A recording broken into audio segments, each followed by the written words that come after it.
আসসালামু আলাইকুম বন্ধুরা, কেমন আছো সবাই? Welcome back to my channel and welcome back to a new blog. অনেক দিন পরে একটা ব্লগ বানাচ্ছি। তো আমরা যাচ্ছি এক জায়গায়। কোথায় যাচ্ছি সেটা তোমরা দেখলেই বুঝতে পারবে কিছুক্ষণ পর। এখন আমরা দেখো পুরো একদম ক্ষেতের মাঝখানে, পুরোটাই ক্ষেত, সর্ষে ক্ষেত আছে, কলমি শাক আছে, এখানে আলু, পেঁয়াজ অনেক কিছুই আছে। তো আমার তো দেখতে খুবই ভালো লাগছে, তাই ভাবলাম একটু ভিডিও করে নিই। আর এই যে রিশান তো মাঝ রাস্তা থেকে কোলেতেই উঠে গেছে, কোল থেকে একটুও নামতে চাইছে না। তো খানিকক্ষণ পরে ওকে রাজি করালাম কোল থেকে নামানোর জন্য। আর সঙ্গে আমার ননদ ছিল, আমরা দুজন মিলে অল্টারনেট করে ওকে কোলে নিচ্ছিলাম এবং কিছুক্ষণ পরে ও হাঁটাহাঁটি হেঁটেছে। তো এই দেখো এখান থেকে আবার কোত্থেকে পানি বেরোচ্ছে, সবাই হাত মুখ ধুচ্ছে। আর ফাইনালি রিশান হাঁটলো। তো আমরা একদম চলে এসেছি কোথায়?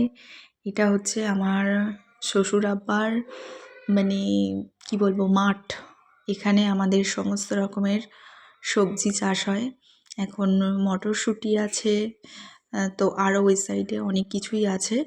আমরা এখন মটরশুঁটি তুলতে এসেছি। ডেলি আসি না, কিন্তু শখ করে একদিন এসেছি। আমার অনেক দিনের ইচ্ছা ছিল যে আমি এরকম ক্ষেত ঘুরে ঘুরে মটরশুঁটি তুলব। তো তাই জন্যেই আমি আজকে এলাম। তো এই যে মটরশুঁটি দেখে তো আমার তো ভীষণ এক্সাইটেড লাগছে।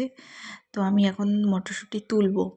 এই যে একটা তুলে তোমাদেরকে দেখাচ্ছি, দেখো। এর আগেও এই ক্ষেত থেকে অনেকবার মটরশুঁটি তোলা হয়ে গেছে। এখন লাস্ট বারের মতন মটরশুঁটি তোলা হচ্ছে, তো সেজন্যেই আমি এসেছি। একটু শখ করে তুলবো, বেশ ভালোই লাগে আমার। তো সেই জন্যেই বালতিও নিয়ে নিয়েছি এখানে। এই তুলে তুলে এইরকম করে বালতিতে রাখতে হয়। আর আমি প্রথম দিকে পাখি খাওয়া কচি কাঁচা যা পাচ্ছিলাম সবই তুলছিলাম। তারপরে আমার শ্বশুর আব্বা আমাকে ভালো করে বুঝিয়ে দিল যে পাখি খাওয়াগুলো তুলতে মানা করেছে, যেগুলো পুরো পুরুষ্ট হয়ে গেছে, পুষে গেছে, সেইগুলোই পুরো বেছে বেছে আর কি তুলতে বলল।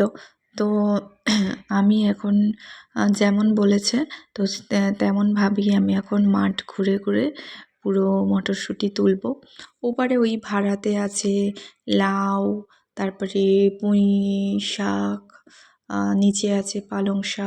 আমরা এই অর্ধেক ক্ষেত ঘুরে ঘুরে, এই যে আমি তুলেছি এতটা, আর আমার ননদ তুলেছে এই যে এতটা, আর এই যে রিশান এদিকে দুষ্টুমি করছে। আমরা এবার বাড়ি চলে যাব। তো মটরশুঁটি তুলে একটু ক্লান্ত হয়ে গেছি, খুব বেশি আমি তুলতে পারিনি, তবে একটু বসে রেস্ট করছি। আবার 5 মিনিট পরে বেরিয়ে যাব। রিশান, কি ওর হাতে? কি দানা? ঠিক আছে, চলো বাড়ি যাই। রিশান মটরশুঁটিকে দানা বলে। তো যাই হোক, ভিডিওটা আমি এখানেই শেষ করলাম। কেমন লাগলো বলো প্রকৃতির দৃশ্য? আজকাল তো এসব দেখাও যায় না। ভিডিওটা যদি কোথাও ভালো লেগে থাকে লাইক, কমেন্ট, শেয়ার এবং সাবস্ক্রাইব করতে ভুলবে না। টাটা।